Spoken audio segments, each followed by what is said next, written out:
Welcome everyone to our Tuesday night role-playing game. We're still on hiatus from Eternal Lies, our Trail of Cthulhu game, so we're playing some other fun stuff, and our illustrious originator, Kevin, is in bed overseas watching us, so everyone be on your worst behavior if possible. We're going to attempt to play a new game we've never played before called The Sundered Land by D. Vincent Baker, and I'll explain it right after the players introduce themselves. So why don't you guys go ahead, Kim, Alex, and Michael. I guess I'll go first. My name is Kim. I have no idea what I'll be playing or what the hell we're doing, but I'm excited. Hi everybody, my name is Alex. I'm not entirely sure what I'll be playing either, but looking forward to it, whatever it is. And I'm Michael. Michael's not looking forward to anything. And I am Nick, and I am the sort of GM for the night. The game doesn't quite have one, but it's got stuff analogous enough to it. So I will explain the Sundered Land as best I can. It's really simple, and yet it's not so easy to describe. The Sundered Land is a post-apocalyptic world in which there are pretty much endless possibilities for what you want to be or do or say. The game is actually designed as a set of several little mini games, for lack of a better term. And the mini games you can play completely independently, or you can mix and match them, or you could, you could like play one and then the other, and you can choose to keep your characters or make all new characters every time you switch. It's completely freeform. It's just a storytelling game essentially, with the slightest bit of dice rolling and action going on. But for the most part, a lot of Sundered Land is pretty similar to like Fiasco or Microscope, where you guys just take turns talking about things that you come up with. So as long as that makes sense. I decided to try... We're going to attempt to play 2 of the Sundered Land games and see how they go. So we'll see what happens. Why are we doing 2? Are they short?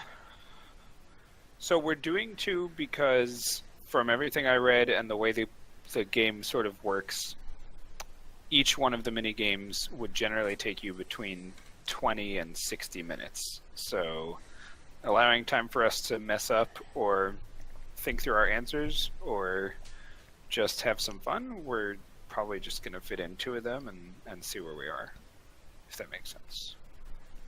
I dig it. I dig it. Cool. So underneath all of the flaming poop and the What? horrible whatever it is that somebody's writing on our thing is a picture of one of the Sundered Land games called Night Guard in the Ruins of the Future. I don't know what that says. I don't really think I want to know. So Night Guard in the Ruins of the Future works like this, and in the handouts is one really small thing for you guys to look at. So Night Guard in the Ruins of the Future is probably the most blatant storytelling mini game inside of the Sundered Land. It is. Do we just? What? Do we just keep adding phrases? Well, no. So I'll explain. So the way the way this one works is this. So the idea is we are basically sitting around late at night on guard, if you will. There's just a group of us, and we're basically sitting around, and we can decide some of the ambiance together.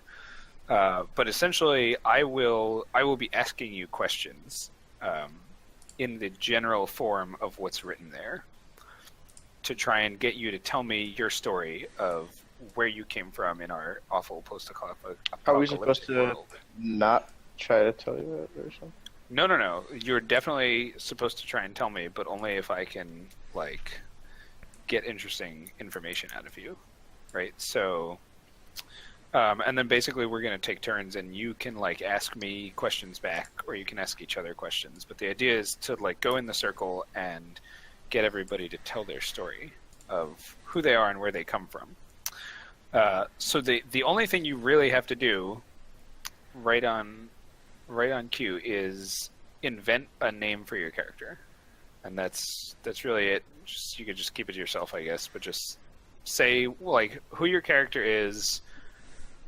Think about like what you look like, what kind of things you do, and be prepared to answer questions like the ones written here. Like, if I asked you, for a time, weren't you like blank? You could answer that. So it's just an exercise in storytelling, I would say. So all I need you guys to do is decide on the name and visage of your character to start with, and we're gonna decide a little bit on where we are. So we so don't I'm gonna have say. any. Say again. We don't have any setting right now. No. It's the ruins So of the what kind future, man.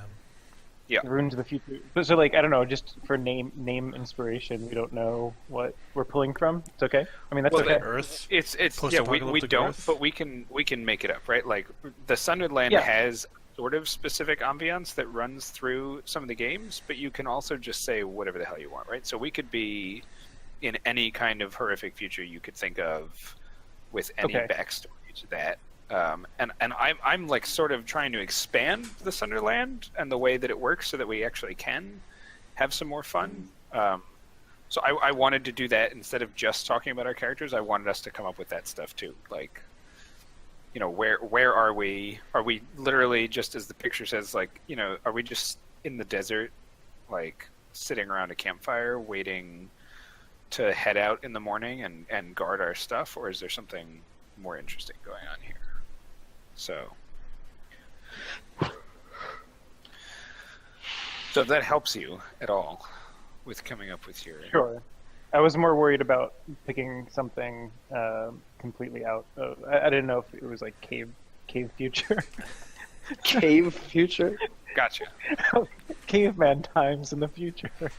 So I'm guessing that Michael's going with Ugtect as his character name.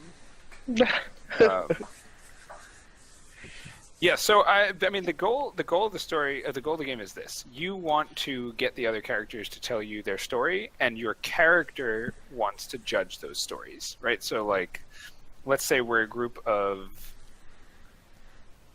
just a group, and you can decide as you ask questions to people like whether you think you've known them before at all, or whether you guys just met here. And basically, you want to decide if this person's trustworthy or not. Do you believe their story? Do you find that they would be a potent ally for you or not? Right. So we're going to tell our stories. The ground rules that Mr. Baker lays out are basically, if you think that somebody is... If you have somebody contribute that is helpful, go ahead and say it. If you're just going to interrupt somebody and like change their story, don't do it. But if you think that somebody is lying, then speak up and say so. Lying. Okay.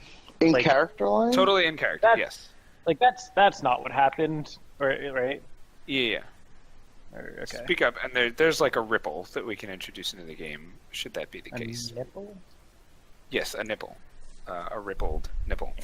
So I'm going to start us off like this. I'm going to say that we are indeed sitting around a nice warm campfire, enjoying the fruits of somebody's labor to keep us warm in the cold night.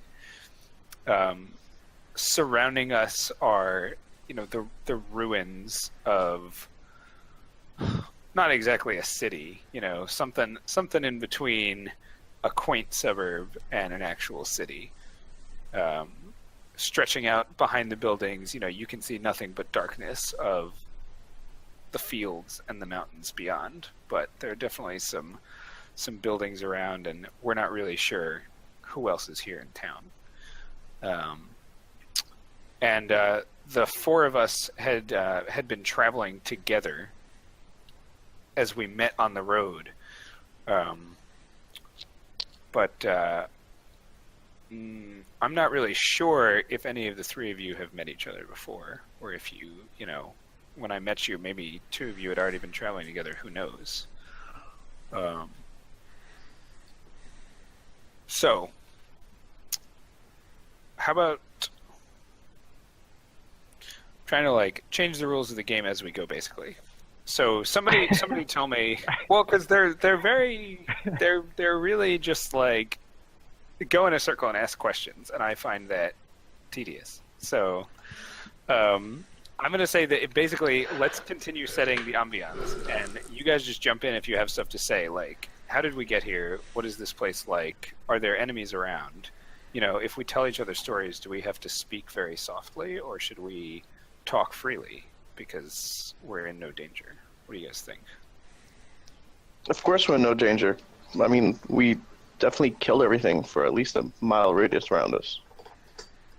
That's true. Takana would have it no other way. Is your name Takana? Oh, I see. You are a Takana. Oh. My gosh. Okay.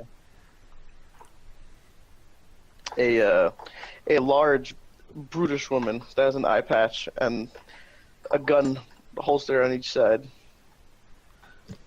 Oh, this is Takana? This is Takana. Wow. She sounds sexy. My character's attracted to her. Takana doesn't give a fuck what you're attracted to. Whoa. Takana only needs you for your muscle. The one muscle that I have. Well, so... Alright, Well, so we killed everything for a mile around. Sounds smart. It was the only way to ensure that we can get a full night's sleep.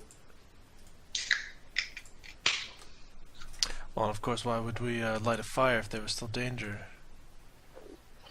That's true, unless at least one of us is incredibly stupid. It's not Takana.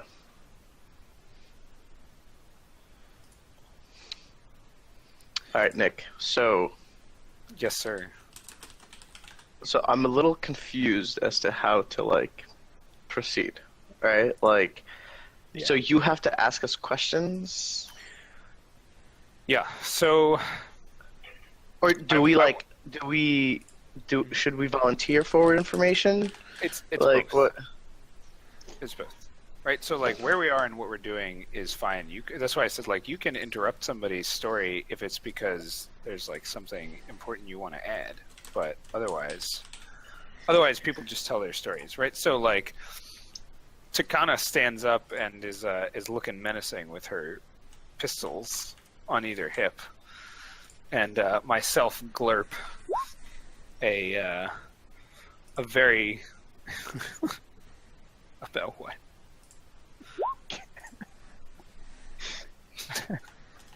Anyway,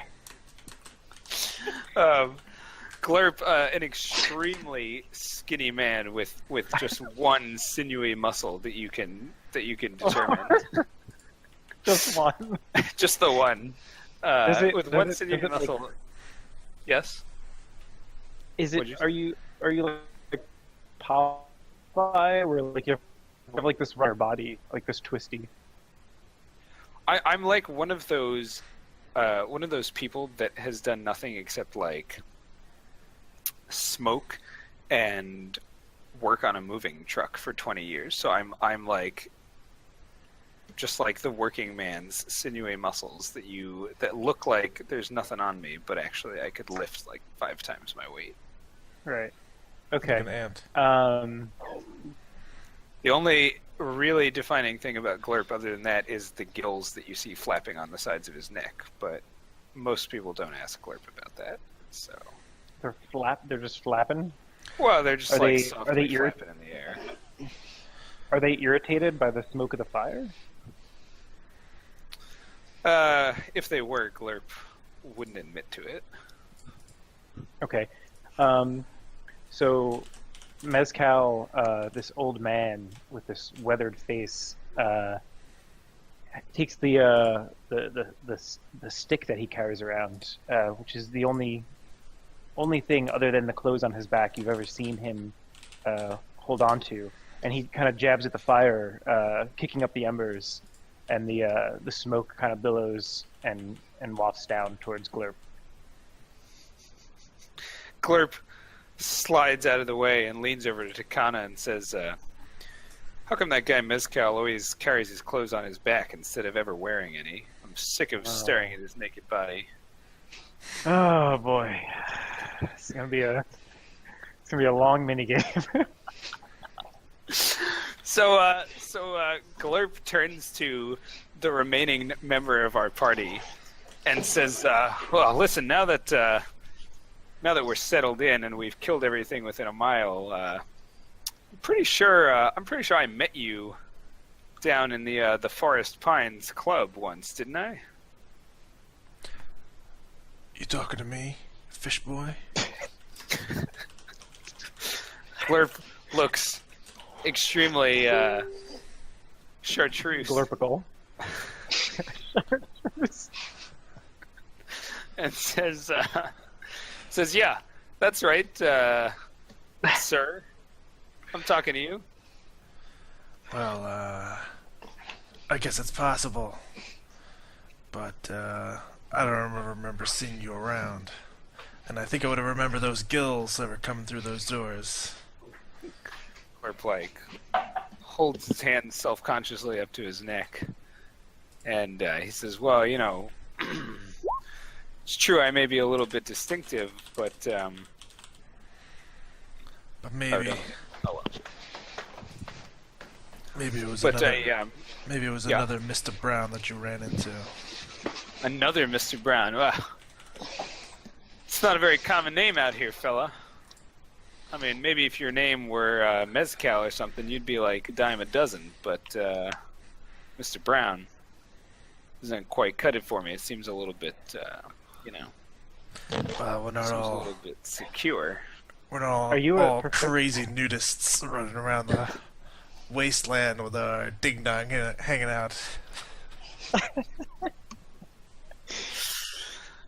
Glurp looks down to make sure his ding-dong is not hanging out. And he goes, oh, right. The old dude over there. Yeah, sure. Glurp, how long have you worked as a professional name raider? What? A professional name raider. Glurp is incredibly confused and stares at you for a good 30 seconds before turning back to Mr. Brown and saying, You seem like such an expert on names. Do mine, Well, Glurp. Do it. do yours? Takana. Rate his name, Glurp. Her Takana. name. Why, Takana's a lovely name, miss. It certainly seems like it suits you. It's quite large and impressive. Like your one muscle. That's right. Like my one muscle. So Glurp says, so Miss Takana, why don't you tell us? It's just Takana. Oh, I apologize, Takana. So, what brings you around these parts, Takana? Takana looks down to her right hip where one of the blasters is hanging, and she says, work? What else? Oh, what kind of work are you in? Killing people? Protecting people? Whatever. I did notice how well you handled yourself earlier when we were killing the many people that we killed. What? Those kids running away? What kind of challenge could they put up? It's very generous of you to call those things people. Well, I don't know. I mean, we've all kind of got to stick together, right? There aren't that many of us left, and I don't sure know, we should. Glurp, if that is your real name. Well, But you're my real name dangerously- it is indeed. You're Mr. dangerously Brown. close to one of those mutant blobs. We're doing them a favor. We put them out of their misery. Can they feel misery? Their whole existence is misery. You see their twisted faces. The way they turn into goo when you put a 45 round through them. We'll all be goo soon enough. Yeah, Says well, you, old man. What's with the nudist thing anyway? Weren't you didn't you used to wear clothes?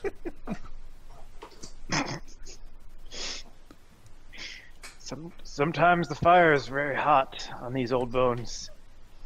Gotta throw the cloak aside. Yes, I say it certainly is quite warm and a little bit smoky out here, but even so, look, I Warm and smoky. That's what I am. don't blame him. You go up and you kill that many of those disgusting blob monsters with nothing but your bare hands. You're about to get dirty. I think I might want to clean my clothes too. well, Mr. Brown, you certainly seem to have a lot to say. What about you? What are you doing here? Where'd you come from? I'm not sure that's any of your business, Glurp. Just trying to Well, survive out here. I think if I'm gonna bed down around a fire with a fellow survivor, might need to know a little bit about him before I shut my eyes tonight. I'll tell you this. I was there by the aquarium when the first bombs hit. I'm sure you were too, since you got those frilly gills. I'm Sure you remember. not sure what you're talking about. What's an aquario? What's it?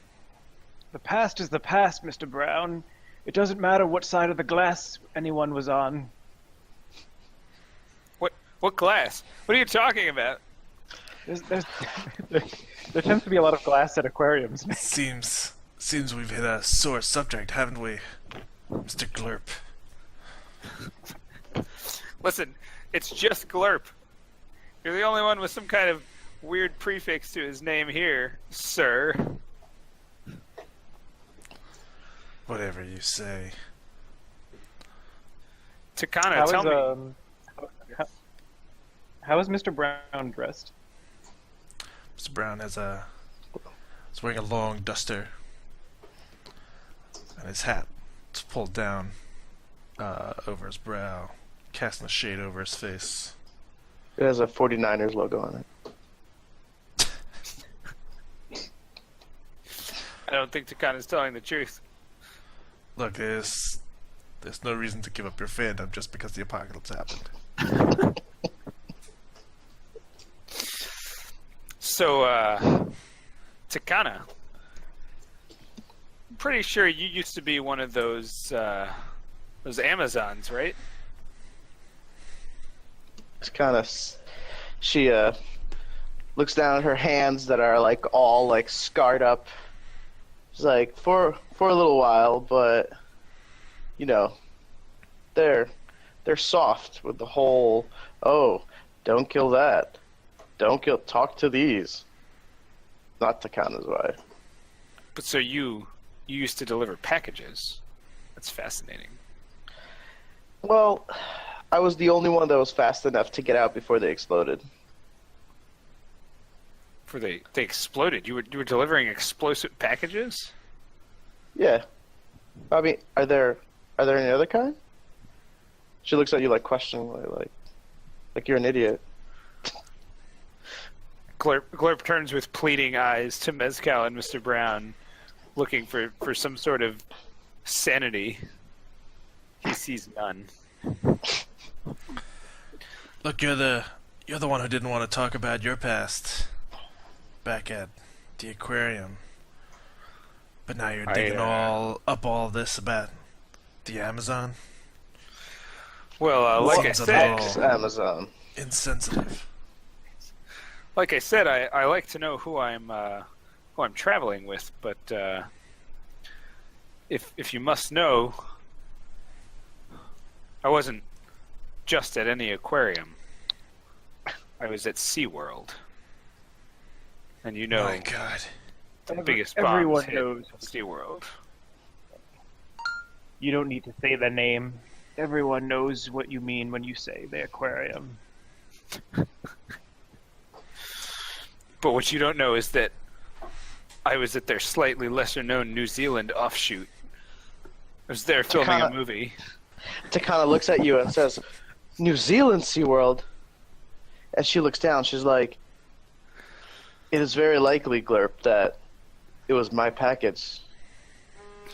Are you saying that you did this to me, Takana? I'm just the messenger. But you are saying that you did this, right? Yeah. Yeah, that's it. But, like I said, I'm just the messenger. I admire your honesty. I just brought the bomb. I didn't set it off. Glurp, turns reflectively and stares out into the distance and sighs. He turns back and he says, well, there's nothing that can be done now. You had a package to deliver, and I've done too much killing today to kill the messenger. Oh no. Stop.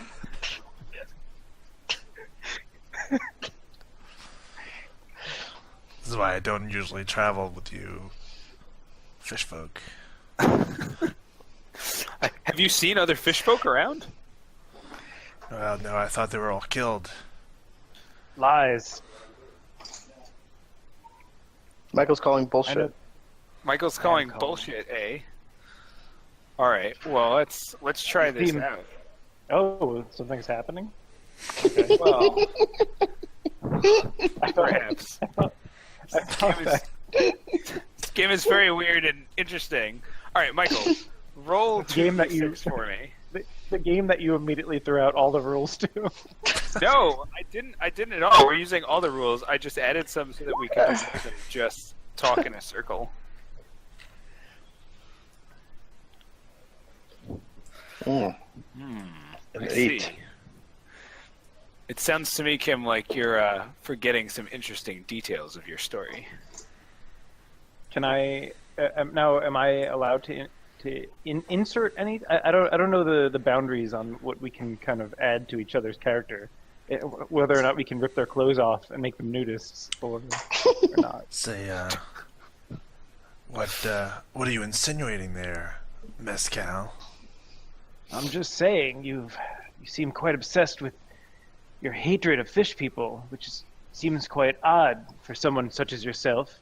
And he kind of pokes his long walking stick over to the bottom of your duster, kicking it aside, showing the hard crab-like carapace underneath. Oh my god! All right. Well, now you know.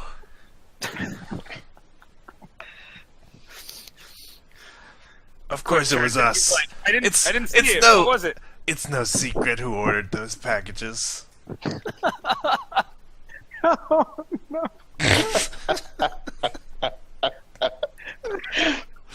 But what's done is done.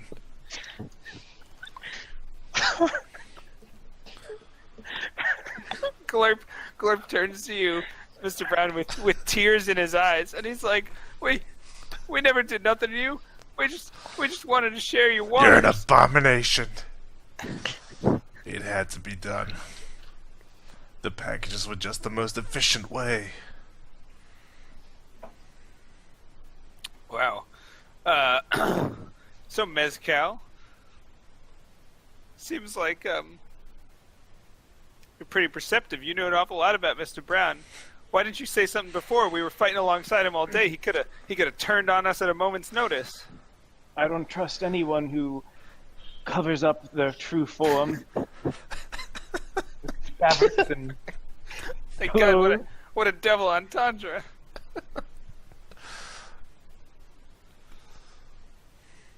I say, so you show us The one truth. fair side of you, but you do it to distract from how much you're hiding about yourself. I have nothing to hide. And Mezcal stands up and gets right in your face, kind of gesturing at you. Nothing to hide at all! He's right up next to you. It doesn't seem very likely that that's true, Mr. Mezcal. I'm quite... You could feel the heat of his body. And his anger as he gets close to you at your insinuations. Well, let me... Wasn't there a famous trainer at SeaWorld named Mezcal? You wouldn't might have happen to been. be related, would ya?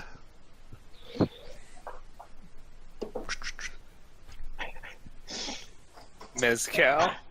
Is this true? The old man says nothing. His eyes dart to the ground, and he slumps back onto the overturned milk crate that was his seat.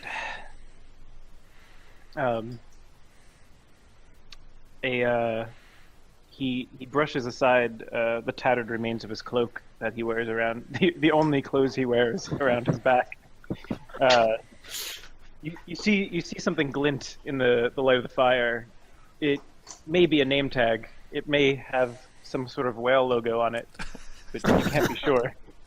And in an We instant, can't be sure. Wait, so he's a 49ers fan and you're a Dolphins fan? Is that what's going on here?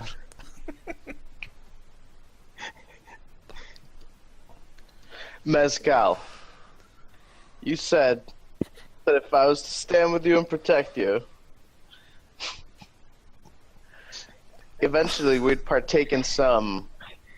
And at this point, Takana's voice grows really soft, and she barely whispers, "Seafood." Corp says, I didn't hear you, Takana. What did he promise? Is it something good? She looks at you with a twinkle in her eyes. She says, "It's very good." What is it? Let's all have some. Chaya.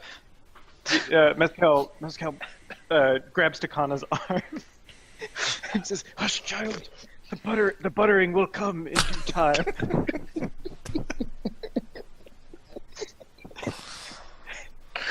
What are you two whispering about over there? Nothing at all. Better not be hiding something. Wow. I don't know how to save my character's life here. Maybe it was a good story. Tonight's Yeah. Live from Beyond is brought to you by Red Lobster. Red Lobster. Stop doing it! Gift cards are available now. Nothing was brought to anybody by anything. Alright. Get a free order of Cheddar Bay biscuits with any $50 gift card purchase between now and December 31st. I guess technically it's okay for Michael to say that because this game is taking place in the future. That's right. Post-apocalyptic future. All right, well let me try this again for our twists here. What does that mean? What did you do? I was checking something about the next part of our game. So, a loud noise suddenly breaks the air. The sound of you can't quite describe what if you had to describe it, it'd be like a baseball bat cracking a ball deep over the home run line. Breaks the air, and we all know danger's coming. Takana, what should we do? Takana's like, Mezcal is right. They'll be able to see through the fibers, and she like tears her clothes off. It's like this. It's the only way to stay safe.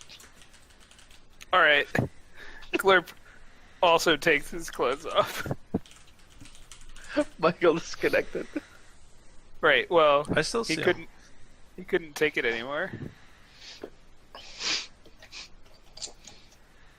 Hello?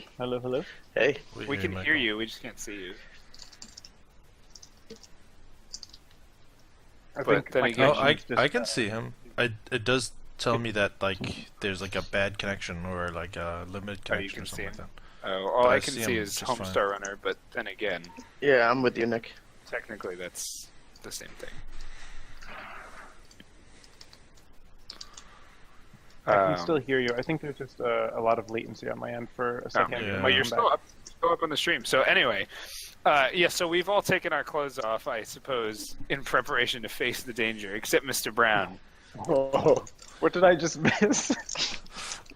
Well, For a while, Takana you guys kinda decided cut that the out. best I way couldn't to hear what you handle were saying, and now Takana had decided that the best way to face the danger we heard coming was to remove our clothing. So, two of us did it.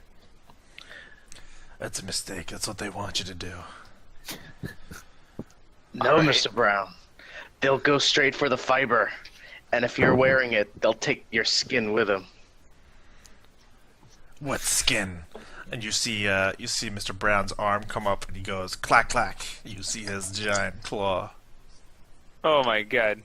okay. Well, yes, you are back. All right. Well, with that disgusting revelation, I think we will bring the Night Guard What? I in the missed Ruins of the everything. Future to an end.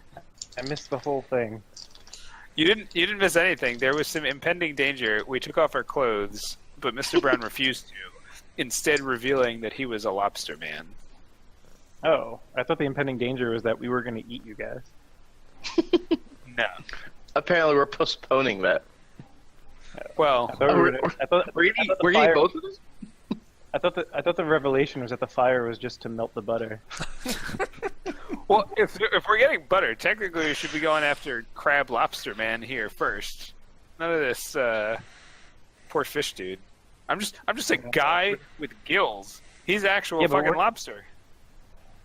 A little dill, a little capers, and you're going to be fine. All right. Well, either way, I'm bringing.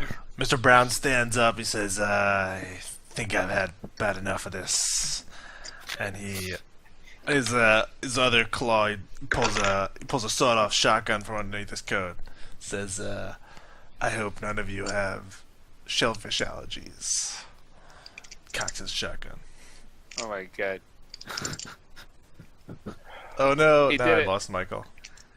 Oh well. I still see him. No, but now Alex is showing as having bad connectivity. What? It's Really? showing me like a little latency issue. No, Yeah. it's my network. It's I hear Michael. I just don't see his camera Yeah. anymore. I see Michael just fine. My god, that Homestar Runner's I'll doing be right such a back. good impression of Michael. All right. Well, either way, I'm going to bring Night Guardian and the Ruins of the Future to an end anyway. With I think my connection is just shitty. I keep everyone sounds like they're all garbled back every few minutes. It was doing fine before. It's better now. We'll see how it goes. fair enough. Well, we're gonna switch over. Yeah, that's a good idea. I suppose we could all take an intermission to eat some lobster, but Clack clack. yeah. So I don't know. I mean, I didn't throw out the rule book. I simply wanted it to be more than just what the game is. I mean, the game is literally like I go in a circle and ask people questions one by one until they like tell me their story, and then when it's my turn, like somebody else asks me instead, and then we end the game. Okay. But I again, so that wasn't necessarily criticizing it. It was just, it's I still mean- confusing. It's, as you said, it's supposed to be like Fiasco-esque, right? Or Yeah. maybe even like simpler than that. Yeah. I mean, it's about telling a story, and It's kind of like Baron von Munchausen. If anybody's ever heard of the Yeah. role-playing game of Baron I've von heard of it. I Munchausen. haven't played it. I have but it somewhere. It's supposed to be like a drinking game. Well, you're supposed to be drunk while you Oh. play it. It's like a right. like It's not a pub drinking But game. it's It's to get drunk. And Baron von Munchausen, you just go around in a circle and you all your character is like a name, and then you like take turns asking somebody to tell the tale of like something ridiculous, and then you like make up that tale, and then there is a simple mechanic for like wagering coins to like introduce facts into their story. Where like essentially you do the same thing. Somebody tells some fact, and you're like, "Well, isn't it true that like X, Y, Z?" And then like, I won't get into it, but there are mechanics where you can either like accept or reject that fact. And like work it into your story or not work Gotcha. it into your story. So like it sounds kind of like what's going on here, where like essentially it's just like a storytelling thing. Right. Well, and like I said, it's also you can choose to interconnect the games, right? Like, I mean, you can play all of them. You can do them in a round over and over. You could just play two of them back and forth. So like, or you could just do it by yourself, right? Like, or by itself rather. So I don't know. I mean, it's got some connectivity things. He even made a suggestion for how you could play like 4 or 5 of them in a row as a game. And it actually when I finally got to that part, he ended up suggesting what I was planning on doing for the first 2, which was the Night Watch and then the Caravan Guards, because the story is like, if you really wanted to play the Sundered Land as a single story, you could choose to make the story of, you meet each other over the fire, find out who you trust or not. You guys guard a caravan in the morning and like get attacked along the way or face some kind of obstacle. And then you arrive at the City of Goals, and then there's a Sundered Land game that takes place inside the city. And then like after you leave the city, you want to like move on somewhere else, and you play this like warrior game where you guys just fight an invasion force or whatever, and then that's kind of it. All right. But so it's kind of fun. So I'm gonna move us on to try out Caravan Guards in the Ruins of the Future, which has a little bit more action in it. So here we are in Caravan Guards. So we are all playing guards in a caravan, as maybe you'd expect from the title. And from your little handout, you can see. So the one of the good things about Sundered Land is you're obviously more than free to make up whatever you want, right? So the last thing on this options list is just make up whatever the hell you want to. But these are the tone of the kind of things they're looking for you to make up, right? So that you can describe your character or what your character can do. And you are more than welcome to continue using, Mr. Brown, Takana, and Miss Cal if you wish, or you're also more than welcome to just make up a brand new character for this who has some of these characteristics, right? But so, like, take 2 seconds, I guess, and pick your 2 or make up your 2 to just have an idea of the kind of character you have. Well, so should we decide as a group whether we are continuing from Sure. before or like starting over completely fresh? Sure. Well, Perhaps we should just like start over. Since Yeah, that's fine with me. that other That's fine. place was a little off It the was about to go rails. down. It was The silly. caravan. It was a silly passes fireplace. the ruins of the city, and they see a giant Amazonian woman and a man in a long duster eating some kind of strange meat. We've made this seafood bisque.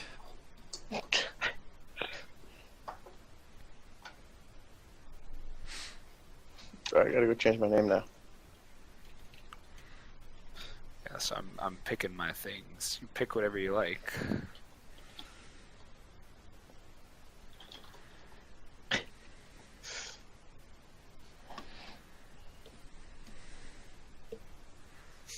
I like reincarnated blood champion. I'm a fan. Should I be looking at something? Oh, the The handout. second handout. The Sundered Land Caravan Guards. Mm-hmm. This is really hard with just a touchpad. Oh, I'm sorry.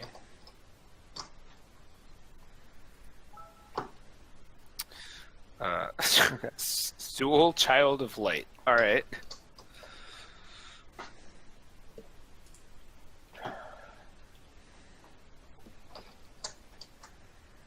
Or should we be collaborating, or does it not matter? No, not yet. You could just make up your character. for these, 30 seconds. Like pick a name and some attributes from the list or whatever you want to make up. Okay.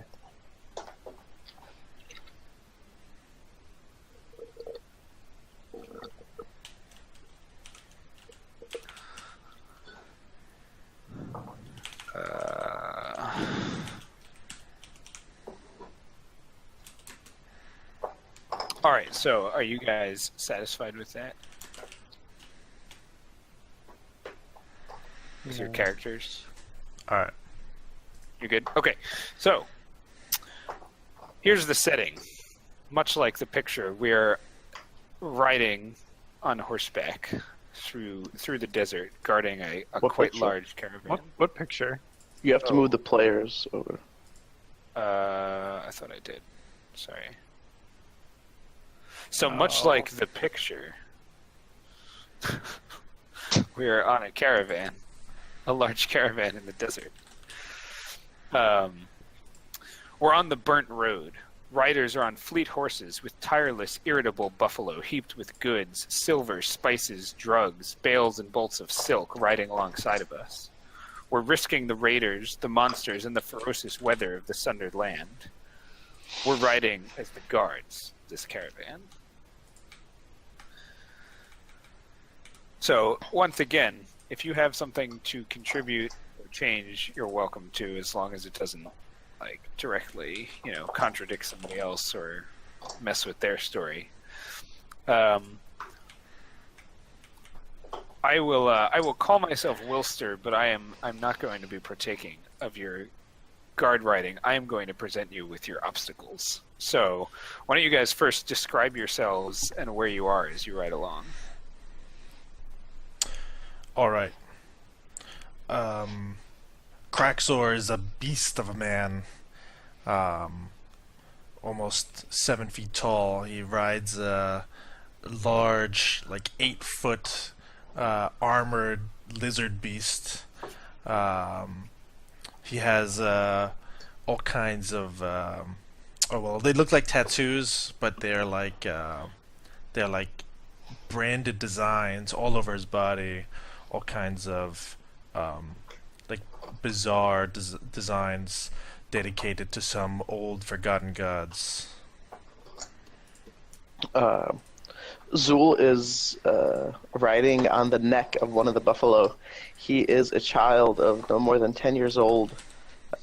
He has all sorts of weird markings all over his body, and as he's riding the buffalo, he's just he's singing some song words of which they can't understand. It's some forgotten language. All right. Mix is he's a bastard child of a human and a rat person, and he's traveling on foot because people such as him are not allowed to ride on any of the animals, and he's only brought along because his feet are of great use in the sand for scouting ahead, and he's kind of darting up in front and then coming back to tell people exactly what's up ahead.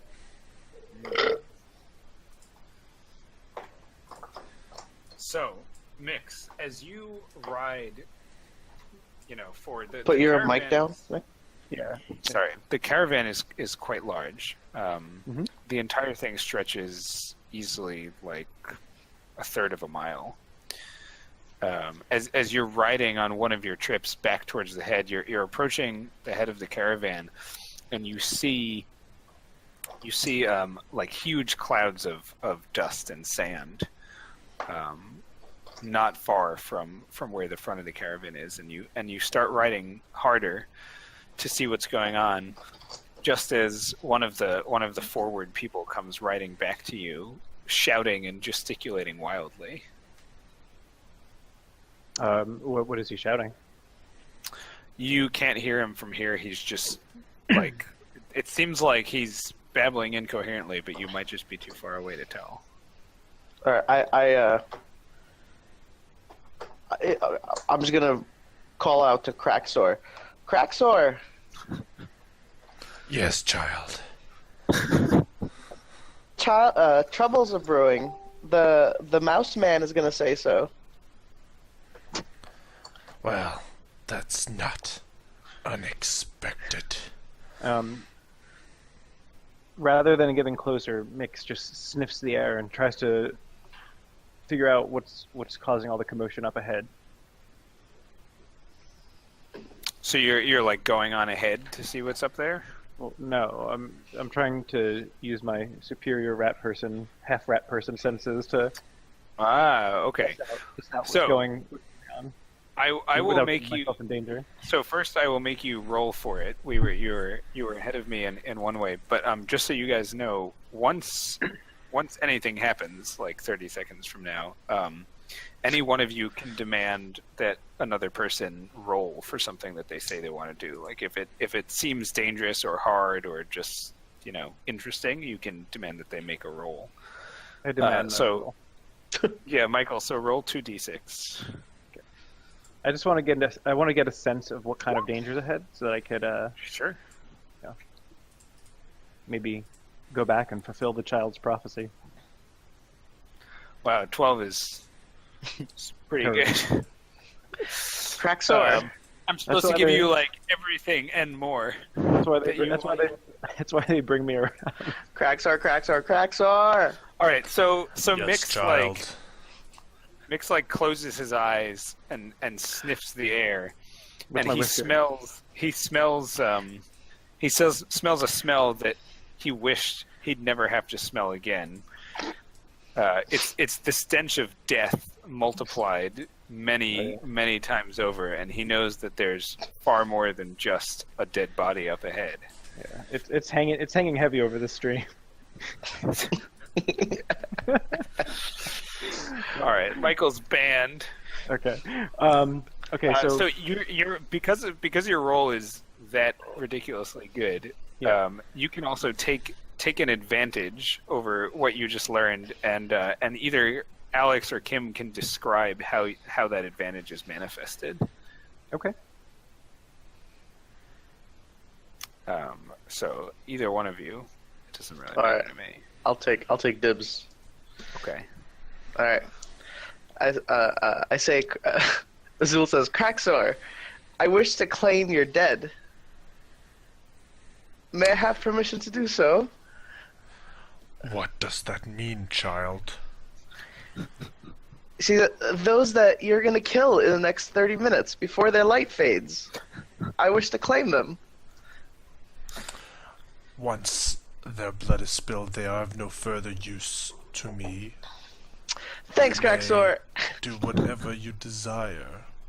And Zul like hops. Are you riding an animal of some sort, Kim, or are you walking? A giant armored battle lizard. All right.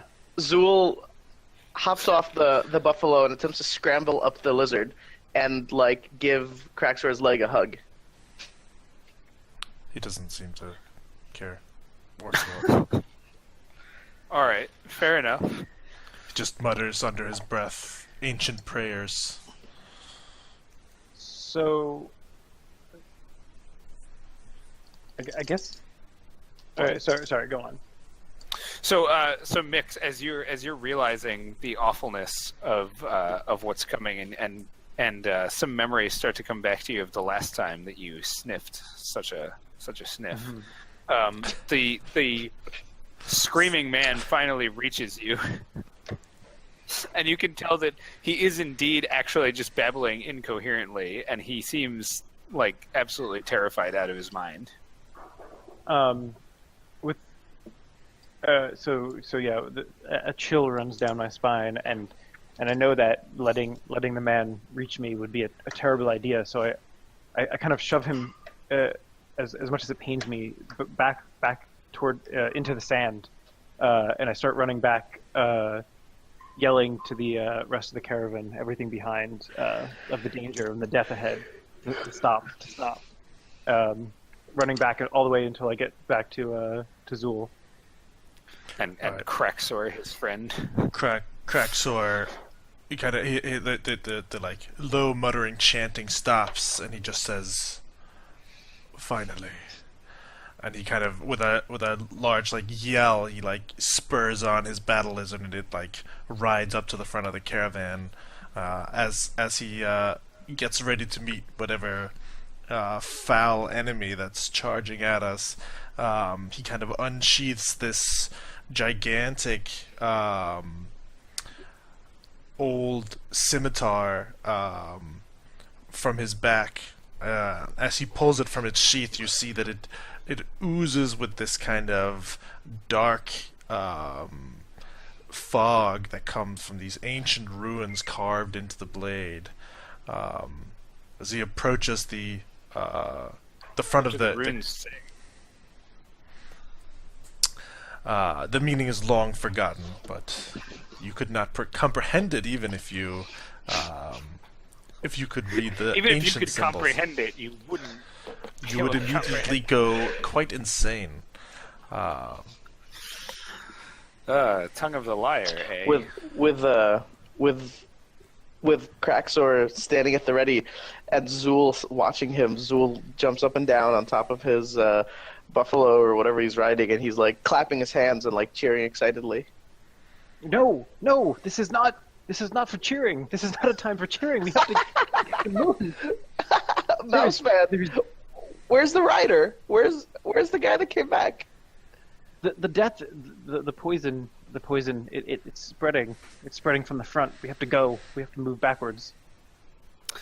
So as you get to the front, you see that everybody towards the head of the caravan is basically dispersing. Most of them attempting to do exactly what Mick suggests and just like fleeing backwards. And as you guys approach, the rapidly increasing front, because the front is just dissolving. The body of one of the innocent and nice, caravaneers comes flying through the air and lands at Kraxor's beast's feet. The body completely mangled and turned practically inside out. The lizard immediately swallows the body. All right, you guys don't have any time to examine what it was or what happened to it. All knowledge still rests Kraxor with says, Ogron will drink deep tonight. And he charges forward. All right, so as you charge forward, you see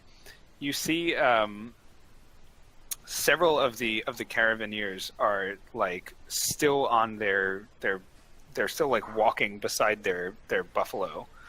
The buffalo laden down with steels of silk and gold and all sorts of stuff, and surrounding them are a couple of giant lumps in the sand, and the lumps are moving. They're encircling and drawing tighter and tighter around the people. They're quite large. They're the sand is being displaced about 10 feet high. But what's scary is that there's absolutely no sound. Nothing but the terrified whimpering of the caravaneers as you approach them. Suddenly, one of the... What did you say? I was going to say, Mix scrambles onto the lizard. Even though everybody's it is just forbidden. getting on this lizard. It's a big lizard, man. Yeah, it's huge. But he breaking God knows how many laws and customs for someone of his birth to do. It's do or die, and he scrambles onto the back, climbing up on his tail. All right. It says, this is not the first time I have faced the dreaded sand crawlers, but they will die like so many others. So Kraxor, as you spur on your lizard to just rush out ahead of the caravan and reach this, I want you to roll 2 dice for the danger you're exposing yourself to. Sure. Well, the danger you're exposing everybody to, because they're all riding along with you. I get a 4 and a 5 for 9. For a 9. Oh, very good. Where's my little thing? Okay, yeah. So you successfully ride forward.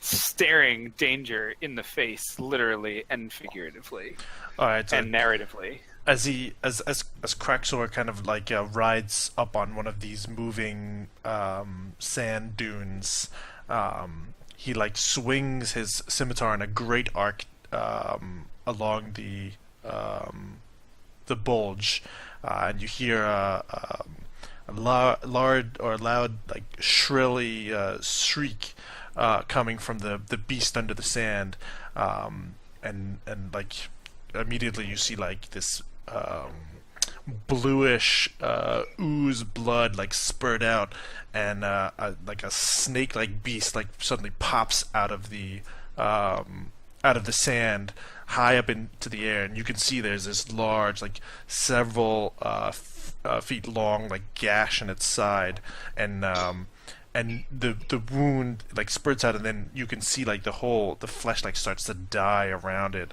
as the life essence is drawn out by this ancient sword. Wow. As soon as That's what as those soon as, runes meant. as soon as Zul sees this, he like hops off and like just falls straight down on top of the lizard, and he like attaches himself to wherever the gash was, and like and attempts to extract the rest of its essence before Craxor's sword does. All right. Well, roll a couple of dice for trying to get on this beast with such ease. Whatever. It's better than average. Well, so you managed to get over there. Michael, tell me, from Mix's wizened perspective, there's something you notice. You have some insight into what's going to happen when Zul just rushes up on this thing and tries to steal its essence. Ooh, I have insight to stealing its essence. Well, you have insight into what Okay, might so happen if Zul does this rash action. Okay, well, the thing that I was trying to warn everyone about was not what did you call them, sand crawlers? Yeah. Sure. Yeah, it's the fact that the swarm of sand crawlers, which every caravan has had to deal with at some time, and everyone knows that, has attracted a hungry, poisonous rock, desert rock, which is about to swoop down and basically tear through us all, trying to dig the sand crawlers out, right? But by absorbing the essence, Zul has basically made itself a delicious target for this Michael, great it's supposed to be hunger. us against Nick. So Makes us one the of the worst. one of the nice things I get to do is choose whether or not that character's insight is correct. He's totally correct. That's exactly what happens. So, Mix, what I'll tell you though, for your and Craxor's advantage on doing so well is that you do see the terrible desert creatures swooping down, getting ever closer. But what's more important is that as you swing your eyes around, you notice the swarm, as you put it, is quite correct, and more of these lumps in the sand are moving with complete silence. The sand rock has feathers and wings made of molten steel. Molten steel, wow. Yes. Or Red hot, rather. You know. So but you see several of these lumps moving silently towards the caravan from basically all directions. The caravan stretches back a little too far for you to see if the rear is in danger, although there are a couple of more guards back there who might be able to warn you with their shrieks of pain. But so you see this thing with its molten feathers of steel swooping down on you, and you see the sand crawler that Zul has attached himself to, and in its pain and surprise, it basically lifts almost its whole body out of the sand. It's huge and terrifying, and it's just absolutely dripping with gore. Like there's just like slime and blood and what looks like decaying flesh just dropping off of it onto the sand. And blood slime. Yes, thank you. So what are you guys gonna do before the rock gets here? Craxor seems to have entered some kind of battle frenzy, and is just like carving up the sand crawlers that any of them that come near him. Yep. As he can't even he can't hear any warnings over the constant shrieks of the sand crawlers as they get cleaved in half by this giant ancient sword. All right, so roll for me to see if it's quite that easy to just move among them with no repercussion. A 3. All right, it seems like this rash action of jumping into a swarm of sand crawlers might go terribly wrong. You have one chance to explain to me how you might get help or hold it together on your own, and your friends there get to vote whether or not they like what you say about saving your own ass. Alright, while Craxor is in there slicing up sand crawlers, getting himself well and surrounded, nobody has noticed what exactly it is that happens to Zool when he absorbs the essence of one of these beasts. Was suddenly interrupted by a bright flash of light, as almost a loud explosion happens from the child, and the mass of sand crawlers seems to disappear in an instance. How do you guys feel about that, Michael and Alex? Does that sound reasonable to you? So we only vote yes or no, not. You vote like a thumbs up or a thumbs down on Kim's explanation of how Craxor gets out of his difficulty.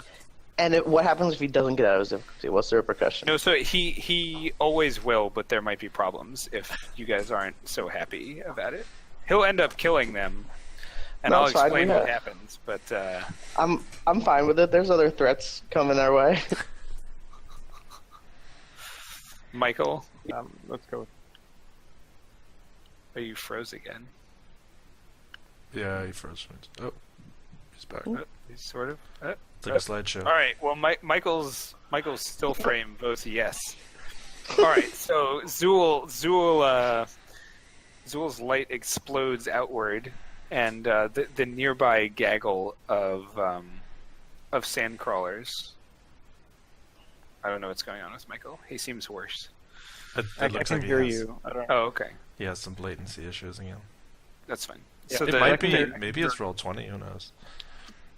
It could be, yeah. The nearby gaggle of sand crawlers just the sand mounds seem to puff away and they melt back in, leaving behind only the stench of death and a few drippings of gore on the surface of the sand. The rest of it is all swallowed up. The rock is now, within swooping distance. It will be here in seconds. And as you turn to see where to flee, you see the mounds of sand getting ever closer to the other sides of the caravan. What you do is up to you. So who's it swooping towards? Or the caravan as a whole? No, it's going towards you guys because it was attracted by your frenzied fight and your newfound delicious sandcrawler scent, Mr. Zool, the child. Alright, Craxor looks up at the approaching rock and says, "Aha, a new foe. Ogron will be happy this day." And he kind of readies his giant sword, and prepares to swing at the rock as it tries to swoop by. All right, and as he lines up his swing, what are you doing? All right, Zool runs up to the tail of the lizard where Mix is clutching for dear life, and he says, he runs up to Mix and he says,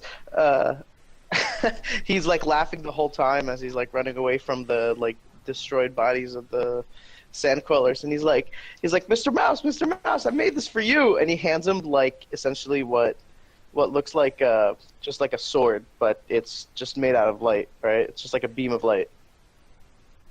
Okay. Well, Mix's eyes open wide as Zool runs up to him because he knows that he's basically a walking target at this point. And before he can even, he puts up his hands.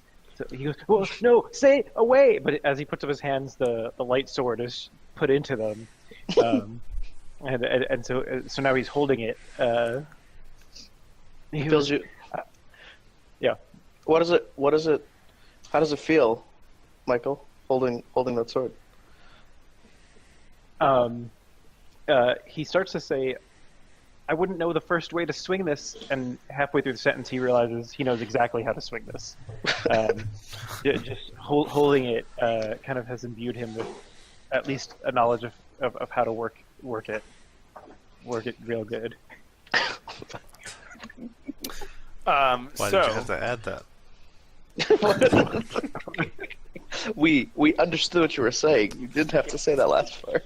Just for that, we might have to make him roll a bunch of times. All right. So as you realize that you wield this power and that you know how to wield this power, you hear the terrifying screech of the rock, and Kraxor goes ahead and swings his mighty runic blade. And But tell me, Mix. But as Mix gets this magical light sword, he goes to Zool. But don't you understand that the only way to kill a rock is to douse its feathers in water? Our friend Lord Kraxor is a dead man Kraxor. swinging, trying to fight that thing in its current state. Zool takes Mix's face into his hands. He's like, "No, you silly mouse man! I don't need him to kill it. I just need him to spill its blood, like he said." And Mix is like, "I'm a rat man." All right. Well, first, Kraxor, why don't you roll for me to see what happens with the swing of your sword? An 8. An octo, huh? All right. So, Mix, I'll bring it back to you again. As the one who realized the danger of attacking a rock without the proper manner, what do you think is going to happen when he attacks with his sword? Oh, I have no idea what the magical properties of his sword are, and Nick is only going off of things he's heard. So, I'm gonna say something unexpected for both of us. So as the sword cleaves through the air, it slams into the. Oh, Alex is on the phone, I think.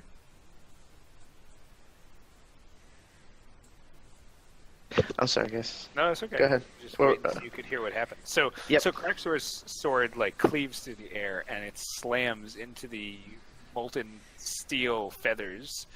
Wow.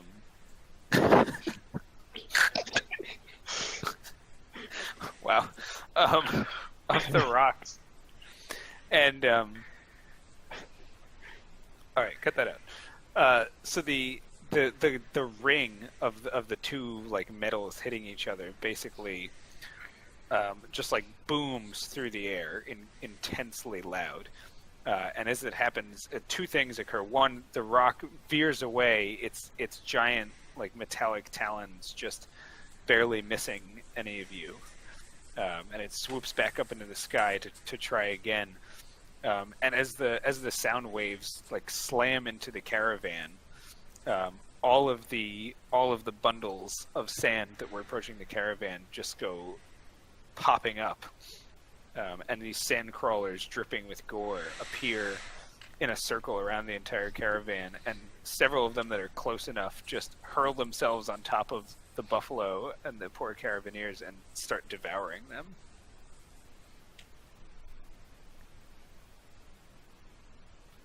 once again, what you do is up to you.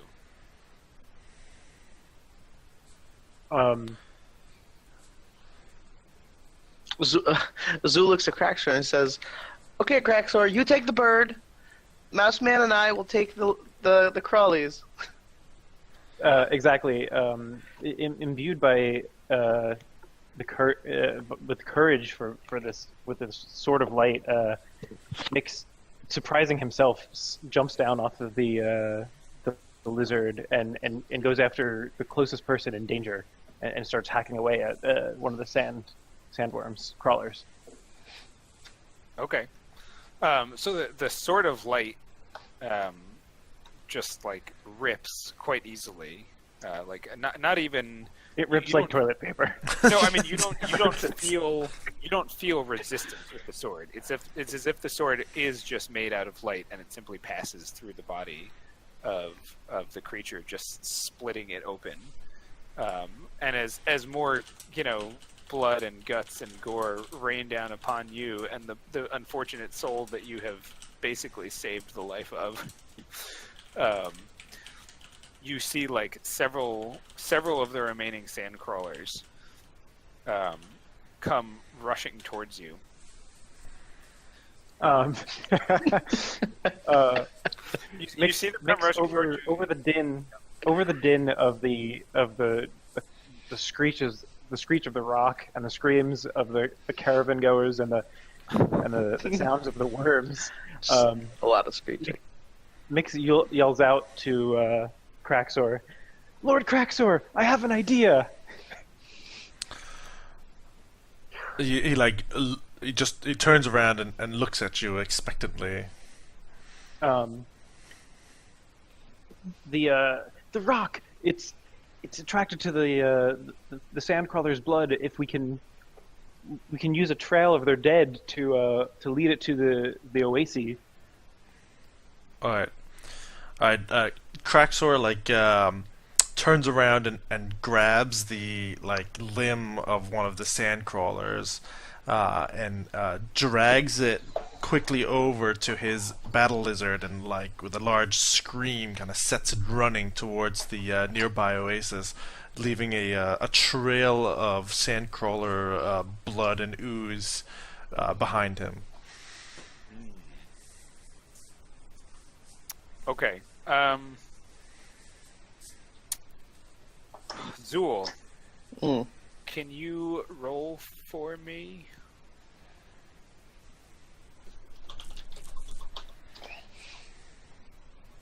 Jesus, you guys couldn't possibly be any better at 11. 11. 11. Okay, so you guys have accomplished partly what you want. So a large group of the sandcrawlers, again attracted by the death of the one that Mix managed to light up with his sword, come rushing over. All of them trying to get towards Mix. They're moments away when the rock. Who is this? Who's moments away? The sandcrawlers are moments away from reaching the dead one that you killed. With the rock attracted by the growing number of them in one place and the new bloody death of another one comes swooping down, and it rakes across the caravan, just like picking up and mutilating several of the buffalo and people in its way as it lands on top of the swarm of sandcrawlers. And begins to battle with them. All right. So the several, there's like a big swath cut through the middle of the caravan with these things that the rock has killed. But everybody else starts rushing in the opposite direction. And the only problem left is that on that side of the caravan are the last few sandcrawlers. So is the rock not following my trail of slime? Well, the rock is currently on the giant gaggle of sandcrawlers that were closer to Mix, but I don't think you're far away, right? No. I'm right there. Where does your trail of slime lead? To a nearby oasis, The nearby oasis, right? away Yeah, from the so- caravan, I mean, Right. relatively nearby. Like Right. like we. like down the dune. Right. Well, so far he's embattled with. So imagine that there's on either side of the river of the caravan are these sand crawlers, and he's basically fighting with all the ones on one side, and everybody else is trying to rush away. But there's another set on the other side. All right, so my trail leads away from where the caravan is fleeing to. Yeah, exactly. All right, Zool sees the rock tear into the caravan, and he starts running full speed in that direction, and what is essentially looks like glowing tears begin to swell up in his eyes and right down his cheek as he runs up to one of the buffalo that he was originally riding that the rock has almost pretty much killed, and he hugs the buffalo, and he's lying there crying on top of the buffalo. All right. I'll allow it. Zool successfully cries over the dying buffalo. And I drain its soul. Oh, or all right. whatever's left of it. Those were right, tears fine. of joy. Roll some dice for me for your soul sucking. Oh, okay. What was my previous roll? There you go. That's good enough. Soul sucking. Wow, you just really good at sucking. Yeah. Suck it dry. Yeah, no, I'm not gonna do anything crazy with that. Yeah, all right. So you suck the buffalo dry, and you start to feel. You feel a little bit of the urge to congregate in a herd and carry heavy things, but other than that, you're pretty fine. Okay. So there's two other caravan guards left, and they're rushing towards the sand crawlers on the other side, trying to get past the stupid people who are also running in that terrified direction. Yes, the sun is beautiful. So if you guys choose, you could probably get there as fast as those guards if you were to just all hop back on the lizard and book it over there. No, but the lizard is with me down by the oasis, Oh, that's right. You're going down waiting the for the oasis, rock. so- right. So, I guess it's up to Mix and Zool. Zool's busy sucking the soul out of a dead buffalo. I'm hugging it. All right. Well, you're in the And middle of the crying. caravan, and on the other side of it are those several sand crawlers. So, what are you gonna do about it, Rat Boy?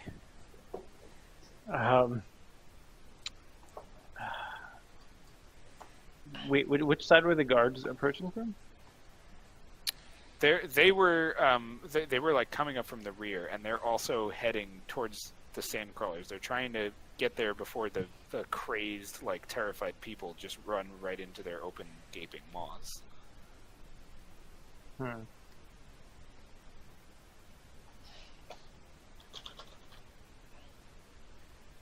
I'm not sure exactly. All right. Well, All right, screw this. Yeah. So, the rock, you gotta do something. having finally gotten the trail of this bubbling ooze slime trail that Sure. Kraxor has left behind him, kind of swoops up into the air, does a barrel roll, and comes bearing down on Kraxor, who's kind of split open this sand crawler on the edge of the oasis pool. He stands there with his sword ready, as the rock kind of swoops around and comes bearing down at him at lightning speed, and right as it's about to grab him and the sandworm and everything, he yells out a loud an ancient word to his god. He stabs the sword into the ground, and this kind of black smoke puffs out of the ground. This Craxor like leaps up, grabs the rock's wing, and smashes the whole thing into the pool. And the whole thing like erupts in steam as its molten wings are snuffed out in the crystal clear oasis water.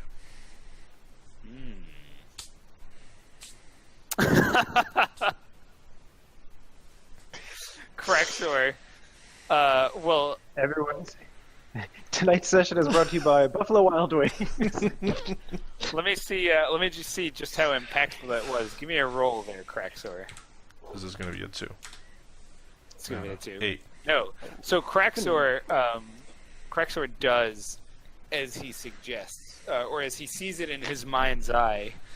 He envisions himself doing this, and it's exactly what happens. He slams the thing into the pool, and the lights go out. So Mix, you see like the puff of black smoke from however far away it is, like it's 100 yards away or whatever by the oasis, and you hear like the bang as the rock is heavily slammed into the pool, and you see like a flash of light as it goes out. You see that the rock is cooking? I mean, Terrible. it was pretty. I mean, for that, I want to like demote your role, but it's all right. Demote him. Do it.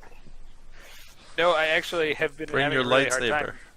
Every time you guys say The Rock, I'm having a really hard time not like remembering that you're not talking about Dwayne Johnson. Do smell what the rocks. So anyway, so Mix, you see the all of this, and the ground from near the oasis like shudders and starts to split open as it's heading towards the caravan. There's like a chasm appearing. So you turn and survey the situation with only the kind of nous that a rat boy could have. A rat boy? Whatever, rat man. Man. Or rumen. And you see like the chasm approaching. You see the chasm approaching the back of the caravan, where people have not rushed into the open mouths of sandcrawlers, but you also see the people heading towards the sandcrawlers, and you must choose, if any.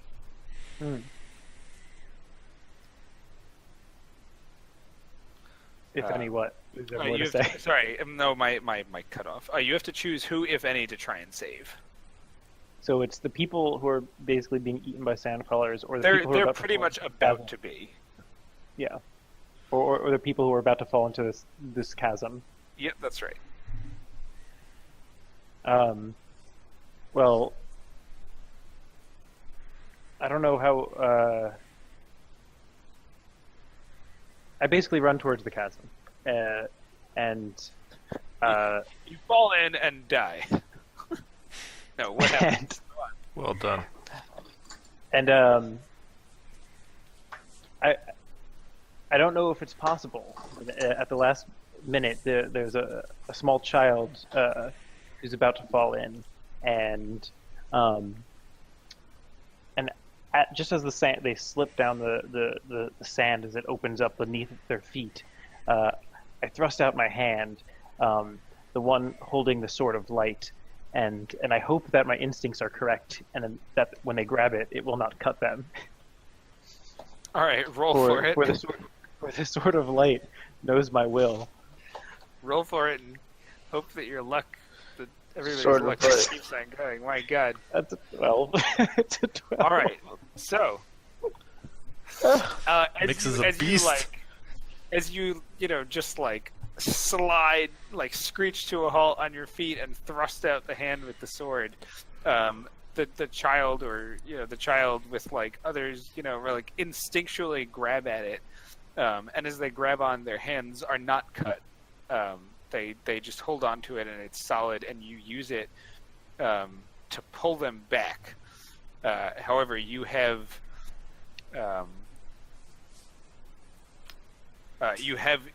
managed to make your choice, And as you like hurl them, and pull them back, you're thrown to the ground, and behind you, you see like dozens of caravaneers just being slaughtered by sand crawlers. They deserve it. Like on the other side, not far from where Zool is hugging his buffalo. You tell me when I can be done hugging it. You're totally done hugging it right now. All right. So as Zool finishes draining that buffalo, he never really stopped crying, and wherever his tears like fell, it just left streaks of light on his face there. And so as he gets up, he like looks around for the rock, and then he like looks at it angrily, and like then tries to find like Craxor. Where's Craxor? Craxor is like... I wrestled the rock into a... Yeah, Craxor's pretty far away in the oasis with the body of the rock. Less exciting. So then he attempts to target all of the nearby whatever the hell they are, sandcrawlers, and like try to take them out, as many as he can, for what was done to his lovely buffalo. All right, roll for it. All right, I did it. Not as many as he can. All of them. Right. Okay. So you managed to kill many of them, just rampaging through them with your death strokes. The only thing you managed not to do is kill the few who, having been sated by their dozens of dead body feasting, and the last couple that they get as their companions are slaughtered, slink back under the sand in complete silence and begin to furrow away extremely rapidly. Yeah, get out of here. You turn and survey the area. You see Craxor riding back towards you, a triumphant look in his face, and you see Mix on the ground, seemingly stabbing a bunch of children with a sword. You're not sure what's going on. And you look... It was like one child, and somehow it's become like... Well, you said they grabbed it, and I thought you meant like maybe there was a couple of kids or something. I don't know. Well, anyway, it doesn't matter. Just groups of children. Yeah, there's groups of children. That makes it just and you look around. There's like people crying. Some of the supplies of the caravan are like strewn all over the desert, but a good half of the people and buffaloes seem intact, gathered in a knot in the center. And as you turn back triumphantly from killing those last few sand crawlers, you go over and attempt to reassure the people that everything will be okay on the rest of your journey to the city of Gulls. What do you mean? Of course it will be. Of course what could possibly happen?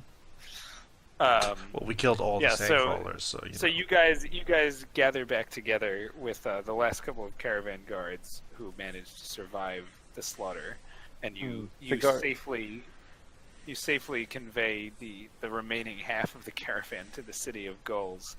Mix is escorted by the guards and arrested upon arrival to the city, executed for touching a pure human's hands, and also for riding a giant lizard. There's just like a ton of reasons why Nick should have been executed. There's like many. Yeah, probably. First, he's commended and given a medal, and then immediately executed. And then they hang the medal over around his head. They lead him to the guillotine. They use that as the noose. Nice. No, Very nice. They put the medal around his neck, and then they chop off his head, and the medal falls to the ground. I say that they definitely accomplished that. Well, yeah, so the City of Gulls is the ultimate destination of the character that I'm playing in our original online Sundered Land game, who you will hear from tonight about the next stage of his journey. But I thought we killed him. Not quite yet. Oh, we lost Michael again. Well, either way, whether Michael's there or not, we'll bring the caravan guards in the Ruins of the Future as well to a close, and thus ends our first or maybe ever experiment with land. Well, it was fun. Thanks for running it. Yeah, you guys were great. I enjoy the storytelling, and hopefully, if we ever want to do it again, we could try the others. But it is an interesting system. Let's put it that way. Maybe we'll play Baron von Munchausen one of these nights. Sounds I good. like how you literally sundered the land in that last chapter. That's Nick. true. That's true. The land was sundered. So, thank you guys for playing. Thanks everyone for watching. I mean, I guess I'll do it. If you're watching us on YouTube, come check out the Twitch channel sometime. And if you're watching us on Twitch, go watch us on YouTube as well. But thank you for watching. We will be back next Tuesday at 7:30. If Kevin hasn't fired us all. Can you get fired from volunteering for something? We'll find out next time. We'll find out on next our week. stream Yeah. next week if we're here or not. But thanks for watching, and we'll have something fun hopefully for next Tuesday.